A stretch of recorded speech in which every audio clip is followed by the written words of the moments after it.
and we are moving to worms. Your test will encompass sponges, cnidarians, and worms. There's actually 3 worm groups that we're going to cover. So we've talked about porifera, we've talked about cnidarians, platyhelminthes, nematodes, and annelids. These are all worms. This will also include our first dissection, which will be on worms. So that's kind of exciting. Platyhelminthes are flatworms, nematodes are roundworms, annelids are segmented worms. So 3 different types of worms. Oh, this is when it gets fun too, because there's so many parasitic worms. What's a segmented worm? A segmented worms, those are like just earthworms. Earthworms Ringworms? are segmented. No, ringworms are actually a fungus. They're not a worm at all. So would the flatworm, would that be like a tapeworm? Yes. This platyhelminthes is a tapeworm. Also, planaria. Those are. All right, so we're going to start with platyhelminthes, which are the flatworms, and then we're going to move on to the others, and we'll dissect an annelid. So basically, our first dissection will be an earthworm, which surprisingly they've got more in them than you would think. So, I mean, yeah, it's a basic dissection, but it's a good one to start with because they really do. They have more in them than you think they would. So, for platyhelminthes, these are the classes that you will be responsible for: Turbellaria, Monogenea, Trematoda, and Cestoidea. So, most of them are parasitic, except we've got the Turbellaria, which are the non-parasitic. The Turbellaria are the non-parasitic and aquatic. The Monogenea are ectoparasitic. What do you think ectoparasitic means? Their ectoplasm is parasitic. Well, I mean, not exactly, but what's ectoparasitic? Are they like parasitic to bacteria? Good guess. But not They live exactly. on the outside of a host. You looked it up, didn't you? I did. That's okay, using your resources, but that's right. Ectoparasitic means they are outside of the host, and they're outside the host, and parasitic outside of them. So they're going to attach on the outside, they don't go inside. And flukes are a good example of this.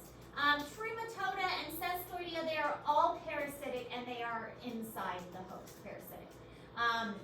Tapeworms are Cestoidea. So yeah, we get to talk about some fun ones this time. They should have named it like exo. Exo? Exo and ecto, they're pretty much the same. Ectoplasm. What is ectoplasm? Yep. From Ghostbusters. Yeah. I don't think that's what it Dudes. is. Ghostbusters is except for the one with the turtles. That sucks. What? No, it just was not good. Hard. Even though that works and stuff.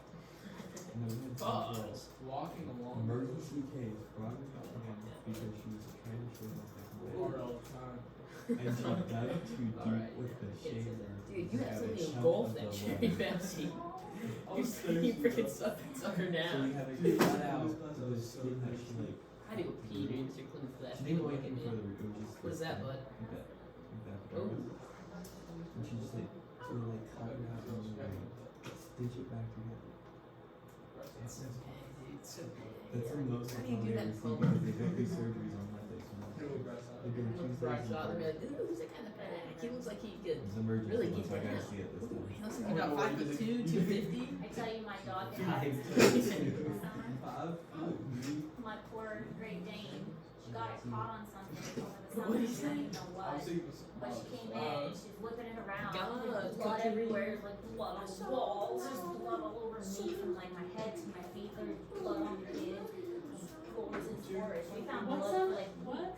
My dog, she had her tail, like she got it caught on It's like Kenny something. Chesney, isn't it? And she came in from outside. She's like wagging her tail and flinging blood all over the place. I was like covered. You know who's And rich she and ripped it to the bone. So we had to rush her and Yeah, have her Tristan. emergency He's just so amputated. rich. Our foster Him and his whole highway patrol pulling me over on That's 74 were friends. and she's Freaking like looking she users. tail because like when we took the foster puppies other places and so she Oh. wagged her tail and there'd just be splatters. I've never even heard that song, so rather we can play it. We were finding blood for weeks because it was like all over. I mean, she was a Great Must be Dane, so sucking. she's huge. Yeah. And she's like Not whipping it chicken. around. It was terrible. It was like a massacre, like in a horror house or something. They were telling me a story. They had a.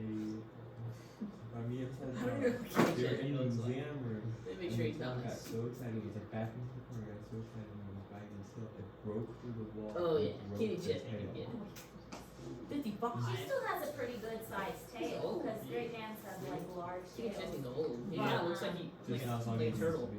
Yeah. It's He's still been dating his good. wife for. Okay, thank you. Has everything already been put in, or do I need to put anything? I in? did not put in anything. Okay, I'll go back in and look. Okay, thank you. Thank you. All right. So these Oh, yeah. are the flatworms. There are a few of the flatworms. This one's Turbellaria, the planera. This one is not parasitic. They're actually quite fun. In Boonville, we did a lab with them where we got some planera in, and we actually tried to cut them because planaria are very good at regenerating. And so we tried to do little cuts. The only problem is they are very tiny, so it was very hard to make the cuts. So the lab really wasn't that successful. But they do regenerate really, really well. Trematoda, so this is what a fluke looks like, and Cestoidea are nice, long tapeworms. Now, as far as Platyhelminthes, the majority of them are the Trematodias, and then we have a small quarter, or about, a quarter Turbellaria, a quarter Cestoidea, and then a few that are the Monogenia. Now, the flatworms are believed to be the first hunters. So, if you think back to the Cnidarians and the Porphyras, those were just kind of like floating around, okay? And then the corals, they were attached. Even the jellyfish, they didn't actively hunt out anything. They kind of floated around the ocean, and if they caught something, then great. But they didn't actually like hunt out a fish. So these are the first animals that actively hunt out something. So they are considered to be the first hunters. There are over 20,000 species, and most of them are parasitic. These are unsegmented. They don't have these uniform dividing sections. And they are bilaterally symmetric. So remember with the like the jellyfish, it was radially symmetric, so that's like you cut it like a pizza. But these are bilaterally symmetric, so you cut them in half and they look the same on both sides. We are also bilaterally symmetric. These can be found in freshwater or ocean water. Some of them can be found on land, such as the parasitic ones, and in the bodies of other organisms, because again, parasitic ones.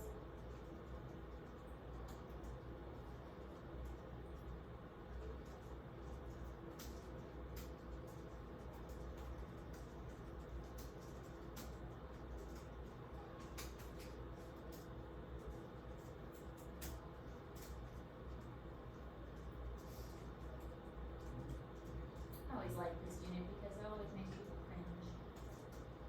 What worm? Yeah, the worms. Worms. Talk about the parasitic ones though, they're kind of creepy. I just like sticking them on the. I like sticking.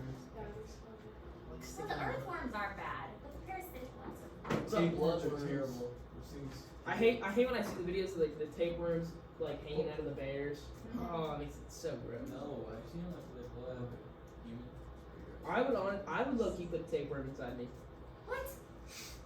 I Why? think my body temp's gonna I go found down. one on my bed before from my cats.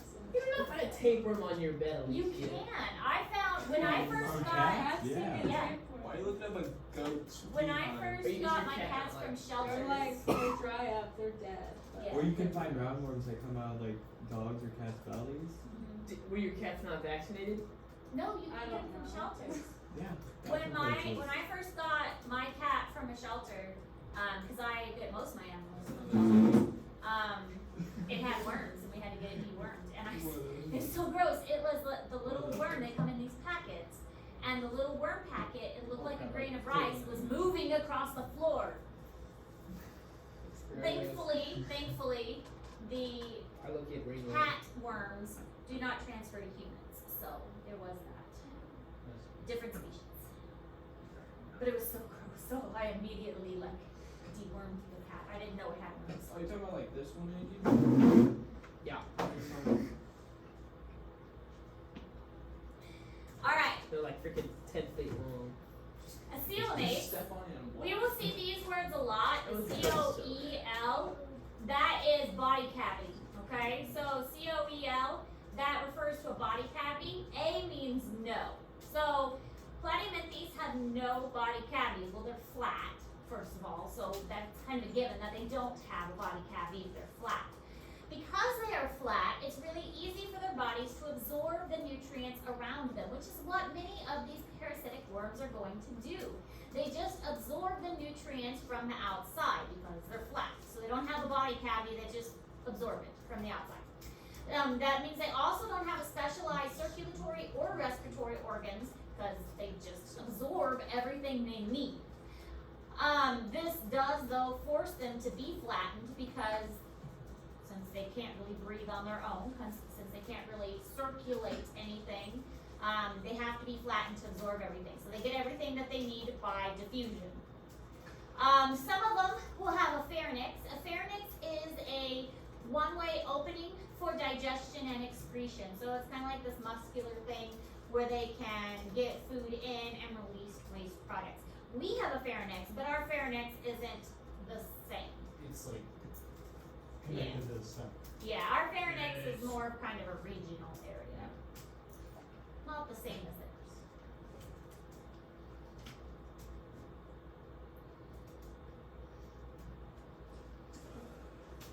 Guys, I might just go home.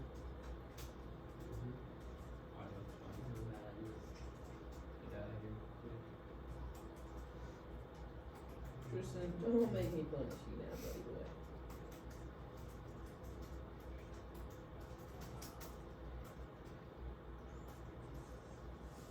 Mr. Mackey's with a punch you today. Fish and film. You feel comfortable watching that? Yes. What did you watch? I don't know, it's just kind of odd.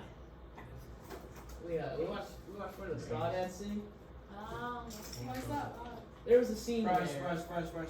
I was a little feel like we probably shouldn't have watched it in school, Catch. but maybe.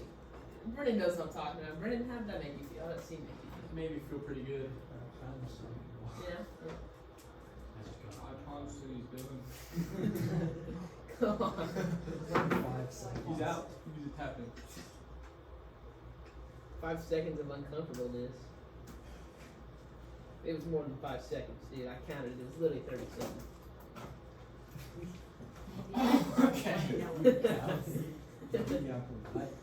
was 5 seconds. What's some of the colors I see in the video? Yeah. Yellow. Actually, coral up coming yellow, but What?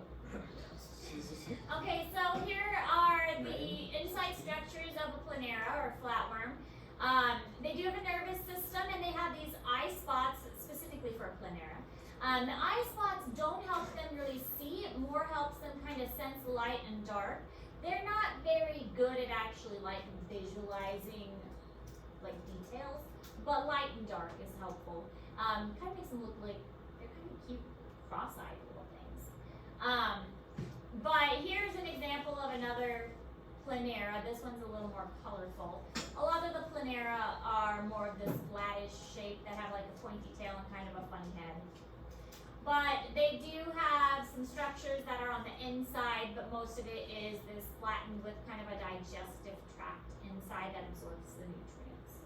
The pharynx is this little projection here that's kind of midway in the middle of the body. So here are the monogea, what the flukes look like. They are external ectoparasites.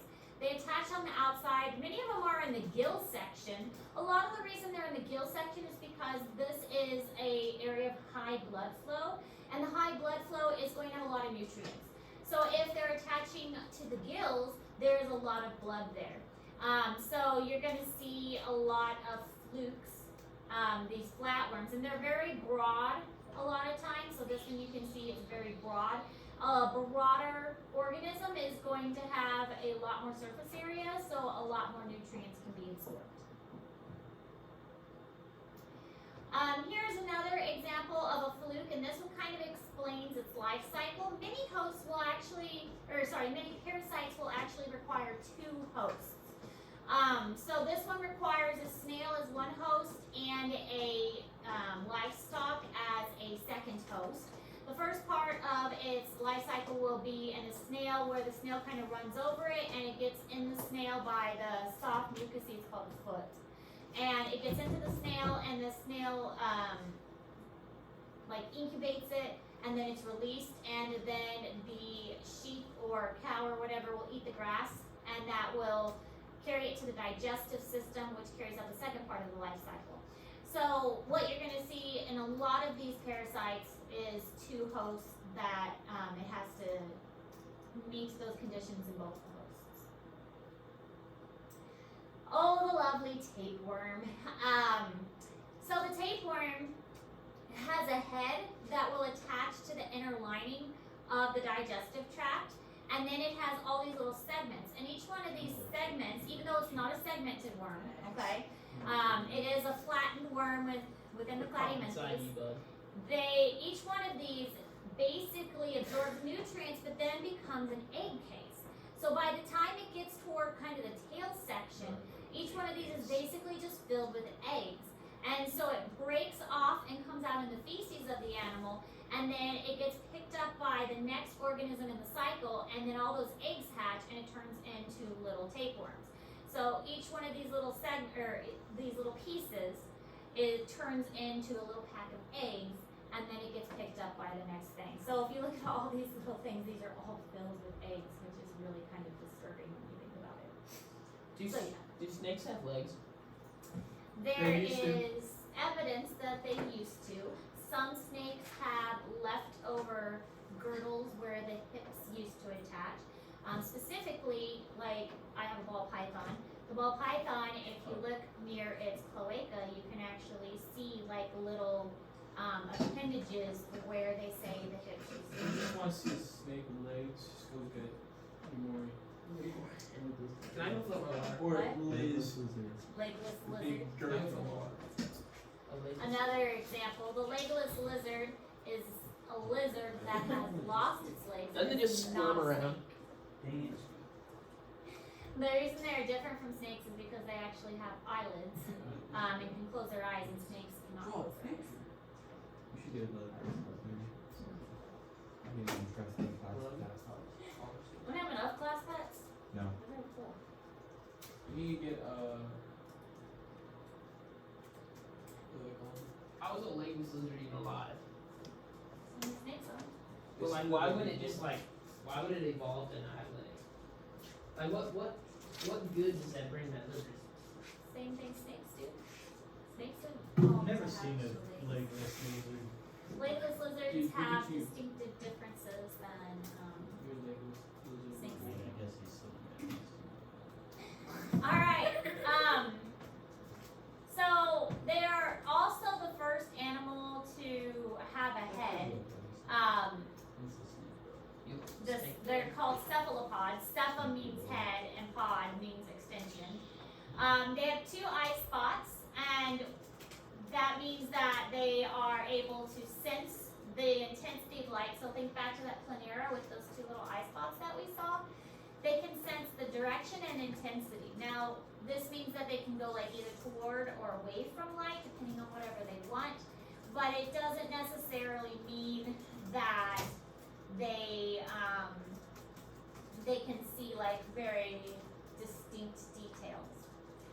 They are also the first animal to develop a centralized nervous system. So now we're getting some more developed nerves, and they have a very simple brain called the neural ganglion, which is basically just like a bundle of nerves. So this is some nerves that have kind of tangled up together to make a simple, basic brain. Obviously nothing very complex yet, but considering they're the first hunters, we're starting to see how things develop. And that's kind of one of the fun things about this class is you're able to see how we started off as a sponge that just sits there and filters things. And now, just going up a couple phylums, we're already getting into a nervous system and a very primitive brain, and animals that can even think a little bit and start to hunt and start to actively seek out food instead of just passively sit there and wait for the food to come to it. How do they know that? Like, how do they know it was the first? They're not, I mean, they don't know for sure, but they can look at the fossil record, and by putting it in those phylogenetic trees we learned about, and looking at how the fossil record plays out as far as, you know, oldest organisms and things, this is the one that they've seen the oldest The of. first on record. Yeah, the first record that they've seen of one having a hunter that can actually hunt for food and has a nervous system. But like, what if? Just it's a what if. What if nothing actually evolved here and stuff just like dropped here by aliens as an experiment? That'd be interesting. But how do you account for the fossils? Well, I mean, like back then stuff was dropped here, and then they over time evolved. But like they were dropped here as full grown. Dinosaurs. Yeah. Was there stuff before the dinosaurs too? Oh yeah. Well, that's why I mean, like, the big layers of animals. the Yeah. layers of the earth helps to put things in perspective. That's like there was a thing time before prehistoric. It's like Kenozoic. sorry, time before like Jurassic minus the prehistoric. Kenozoic. I don't know I don't know the layers. It's a real thing. But imagine Kenozoic. like the dinosaurs are here. There's stuff that went in this layer first, so they're older than the dinosaurs. And there's stuff that is down here, so that's even older. Yeah, buddy. Kenozoic. That was like mammoths and stuff. Okay, buddy. Oh, I already listed 2 predators. No. Fish and turtles. It's facts. What kind of fish though? Fish. What kind of turtles? Okay, so here we can see the Platyhelminthes, and here's the neural ganglions, which are the bundles of nerves right around the eye spots, which they can use to help detect light. We've got a nerve cord that's going to travel down, and we've also got some digestive tract. Here's the pharynx, which is kind of that muscular organ that's allowing for nutrients to come in and out. And again, a lot of the nutrients is also being absorbed across that flattened body. The pharynx is external. Yes. No. That's Nice. weird. So there are 2 large nerve cords that run down either side of the body, one on each side, and there are many transverse cords, kind of like a ladder, that crisscross the body. A lot of times they're going to have tiny cilia, which are like tiny hairs that help them to move. They don't really have a flagella like the tail that we might see in some other organisms, but the cilia are going to help them move. And the body is often going to be covered in slime. The slime is going to help them catch prey, and it also helps make them taste bad to other prey, kind of a protectant coating.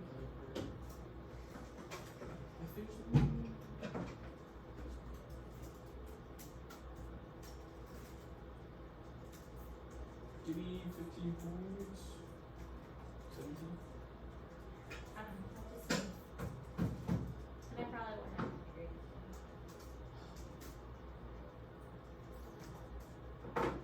Oh, now, Baba Louie. We'll do the right. So it has to be 2 pages. Double space. Size 13 Wide font. corals are important for reefs. Size 13 font. So if I were to use ChatGPT, how would that affect me? That would give you a 0. Alright. But like, what if you didn't find out? I would be able to tell. How are you able to What tell? if you put it in your own words? As those guys would say, that's not cheating. Yeah, Coach Geyser says we should actually use it Yeah, as a he like encourages us to use ChatGPT. and Wikipedia. I don't mind Wikipedia so much, but You can change everything in there. Yeah, but no one's just gonna go change stuff on Wikipedia because they just I'll feel do it like right now. Do you know Sponges, how? also Wikipedia. Wikipedia has like a filtering system, so they have. And you have to can't just go through- change stuff. You have to be like certified by Wikipedia. Wikipedia like actually looks at your systems and stuff. Wikipedia is not for sale. I think the difference between Wikipedia and ChatGPT is Wikipedia gives you information, doesn't write it for you. Dude, that does not look like a sponge. I mean, that's kind of That does not look like a Google sponge. gives you That's a information. little something else, man. It doesn't write it for you. ChatGPT would write it for you. What if I I just think said? that's my distinction. What if I just If said? you use ChatGPT, but then you copy it and put it on Do I even work? If you use it as a way to get information, I mean, if you use it as a way to get information, that's no different than Google. Yeah, that's. But if you use it to write a paper, then that's different. What if I say, ChatGPT, write this like I'm a 16-year-old boy that's not good at writing? Well, but see, then I think so. that is, yeah.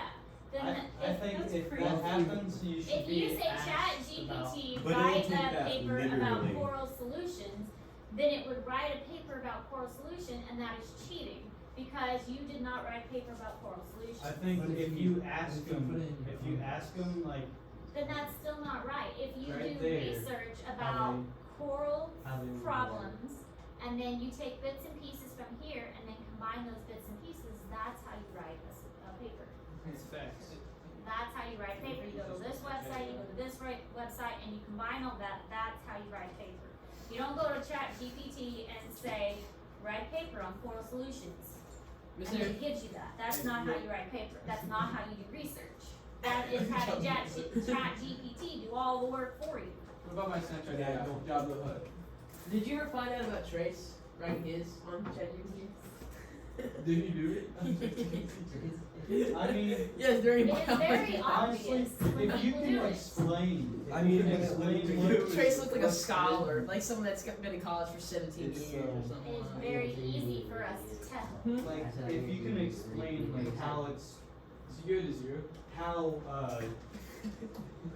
like that. sorry, Trace. if you can explain like the conclusions of all What are quotes of research usage and actually learn from it. Yeah, you gotta really stretch it out. Relatively fine, but if they Really can stretch explain it. I really what's written stretched there out and the they last just paper. clearly used it as You probably should have done that.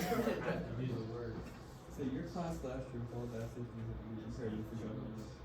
The whole point is to take information from here, take information from here, and then put it all together to make it make sense. Not to tell Pre-order. something I and get have that. it spit it out. I get that if that's Yeah. like what you're looking for and not specifically just looking for a paper. Yeah. You good, Russ? You staring at Anyways.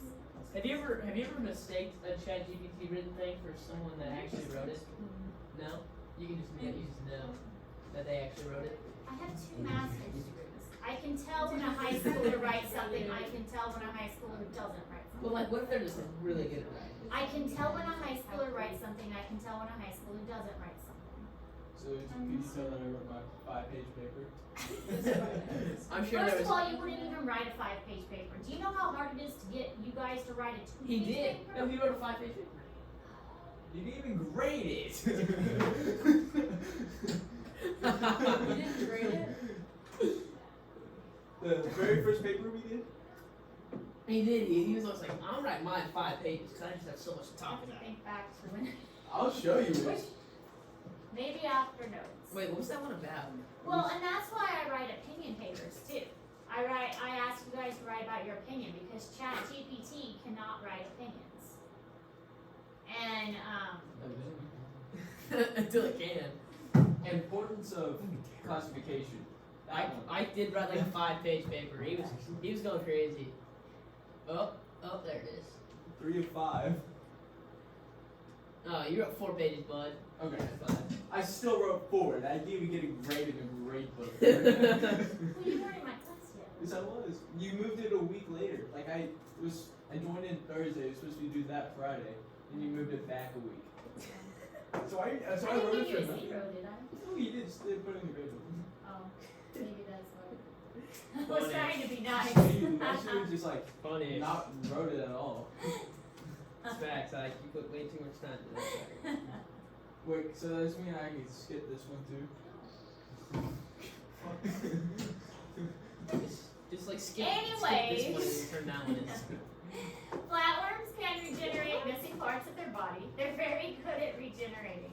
We'll look at a picture in a moment. If you cut a planera up, the planera Planera can regrow really well. They're one of the best at regenerating, actually. They're very, very good at it. They have what are called flame cells. Remember we had the collar cells of the sponges. Well, these have flame cells, and the flame cells have cilia that move the fluid through the flatworm. We have collar cells, and now we have flame cells. They can reproduce asexually by splitting into two identical flatworms, and they are hermaphroditic, which means that they have both male and female parts. So the majority, actually I think all of the flatworms are hermaphroditic. So by having both male and female parts, it's very convenient. They don't have to worry about finding a male flatworm or a female flatworm. They just have to find a flatworm, and then they can mate. It makes it very convenient for them. Same is true for earthworms. Earthworms are also hermaphroditic. They don't have to find a male earthworm or a female earthworm. They just have to find a earthworm, and then they can mate with them. Miss Harris, is there any way I can get a 100% on my Nova Evolution Lab even though I turned it in late? Or is that not possible? If it's late, you're taken. What if I had it done, but I just didn't turn it in because I was so locked in on that football game that day? That was the same issue with my video too. I was would have like, I would have emailed, but I felt like it was too late. Anything late gets points taken off. so you probably got like a 28. I got a 22, But it's only out of 30. So I did that. So you get a C. Yeah, really dropped my grade. Dude, I did all that work just to freaking finish. Just- I'm so How much was that video worth? 25 points? 20. 20? Oh yeah, I definitely got like 15. How? I just turned it in. I mean, it'll bring my grade up, but I still got like 15. No, what, Mike? Yes, It's a C. That's a C minus. So to bring your grade up, like what? A percent? You probably won't change your grade if your test grade is What smoke are you cracking right now? She brings up a good point because the test test grade is like most of your grade. No, it's Yeah. actually 50-50, bud. What smoke are you cracking right now? That's a great excuse. No, the test is 50% and the classwork's only 25%. And then labs 25%. But We haven't done lab- any labs yet. Yes, we did. Yeah, we did that one. We did the mollusk lab. Yeah. The one Did I with count seashells. that as a lab though? Yeah. I don't think I counted No, it no, as a we did lab. that. We did that one lab with the microscopes where we were looking at different like Pond cells. water. That may have been the only one. Oh I yeah, that was counted. the only lab we did. What mollusk lab did we do?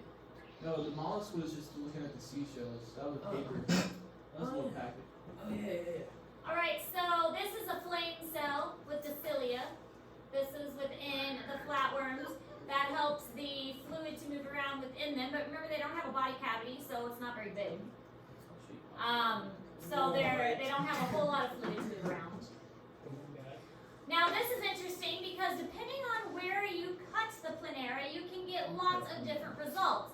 And it's really kind of neat that the planera knows what part needs to be cut. So if you cut here, it knows it needs to grow a new tail. If you cut this middle section, it knows it needs to grow a head and a tail. And if you cut down here, it also knows it needs to grow a head and a It tail. doesn't work. So you can imagine the scientist that thought, hey, let's cut up this poor planera in multiple pieces and see what grows from it. So they just chopped up this poor guy in lots of bits and observed what grew from it. So that's what they did and watched how he grew. How he came out. That's you guys. Pretty cool. It is pretty cool. They chopped him up and he just knew, okay, I need to grow a head and a tail and I'm going to grow it in this part. Pretty neat. That cleans my work. So here's another way they could do it. They could split it down the middle and make a two-headed planera. So that's kind of cool. But again, it kind of just knew how it needed to grow depending on what kind of cuts were made. So flatworms are really good at regenerating. Oh, this is kind of interesting. Sometimes they engage in something that's called penis fencing. The two flatworms, because they're hermaphroditic, Okay. whichever one stabs the other one first, the one that gets stabbed is the loser, so it has to become I'm not the running this female. part now. Oh, what? They get to put this in this. Because the female it spends more energy because it has to grow the eggs, and See so this. it has to commit more resources. Penis fencing. So the other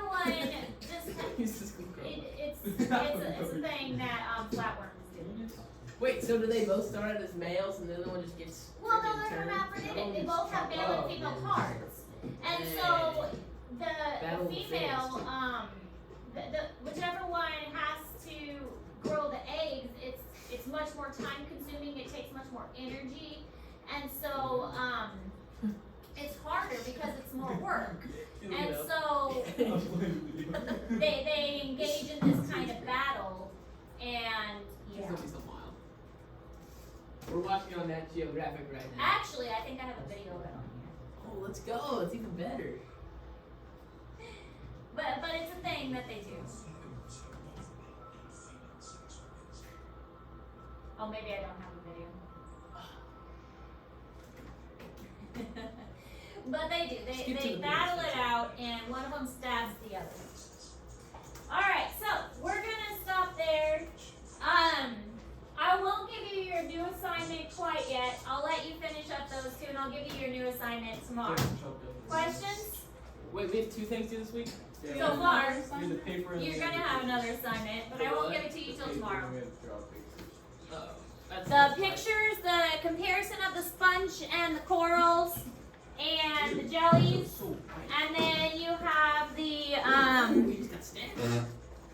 and then you have the what was the other one? Get 'em. The writing, the coral solution writing. Right, right.